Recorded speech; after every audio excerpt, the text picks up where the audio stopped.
Alrighty, today we are going to talk about responding to reading because engaged readers do more than read a text. They also respond to it. Putting your thoughts on paper or typing, I guess virtual paper, will make us more likely to remember what we've read and cause us to think more deeply about it. I am so guilty of just reading through a book really fast and not thinking as much as I should. But whenever I stop and actually respond to what I'm reading, that's when better thinking happens. So obviously, I don't expect you to respond to like every single book you read or every time you read, but it'll be a way for you to think more deeply about what you are reading. Okay, I'm not going to have you keep logs or minutes or anything like that. I will ask you to do responses to reading. Now, sometimes I'll give you a specific prompt, but sometimes it will just be open. And I'll show you what it'll look like. So, like I said, we are more likely to remember what we've read, and it helps us think more deeply about what we read. Now, when we sit down to write a response to what we read, it might seem daunting. We might have a lot of thoughts, or we might not know where to start. So one way to make this easier is to think in broad terms and then narrow it down. So let's talk about some of the things we could write about. So you could write about some of the story elements. So when I say that, I mean like the characters or the setting. Okay, so in Rainbow Fish, describe Rainbow Fish, describe the octopus, describe the other fish. Does the setting impact the characters? So does the fact that it's in the ocean? Well, yeah, it's in the ocean because they're fish, right? It doesn't quite have the same effect if these are people because people don't have scales. So talking about things like, you could talk about things like that.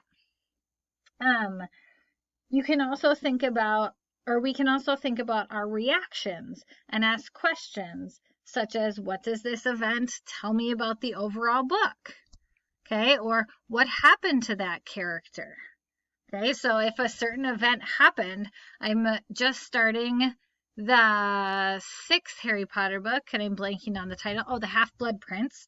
So there's an event near the beginning where Harry is on a train and has this interaction with Draco. So what does that event tell me about the book? What does it tell me about the relationship between those characters? What happened? So I can talk about the events. You can talk about your thoughts and feelings. So what made you excited while you were reading? What made you anxious? What did you like or not like about the text? So did it make you worried? Was it exciting? So we might connect it to other things. It might remind you of something. You might have read something like that before. It's like, oh, the conflict between Harry and Draco reminds me about the conflict between Augie and Julian in Wonder. Okay, there's all this conflict there. They don't get along. One is kind of bullying the other, and there's just all this tension between them. That's something you could write about in a reading response. Or to a movie or to the world. It doesn't just have to be another book that you're connecting to, or to your own life. When I read about Hermione in Harry Potter, it sometimes makes me think about how at school I would work really hard like Hermione did. That could be something you write about in a reading response and then write more details about it. Maybe the author's choices. So why did the author choose this point of view? So sometimes we read books that are from a certain character's point of view where they are telling the story. So why did the author choose that? I always like the example of the one story, The Three Little Pigs, but told from the wolf's perspective. That's a very unique perspective, so I could write about why the author might have chosen that, why they chose to show that different perspective than normal, or what message are they trying to tell me in this book? What lesson are they trying to teach me?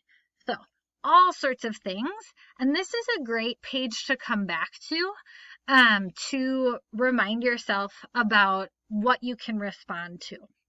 Maybe I'll even put it in the reading response journal, although some of you opened it, so that wouldn't work. But anyway, this is just a good reminder for what you can put in your reading notebook, because sometimes it can be overwhelming. Now, I do want to show you, this is what the reading response journal looks like.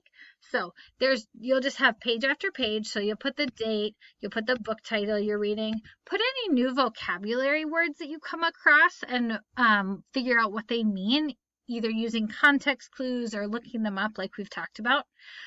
What you noticed, these symbols don't maybe mean anything, which is okay. But maybe put something you noticed about a character or an event. And then this response to prompt.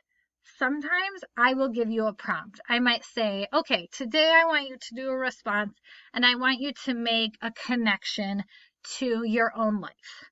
Or I want you to write about the setting. Or I want you to make an inference or a prediction.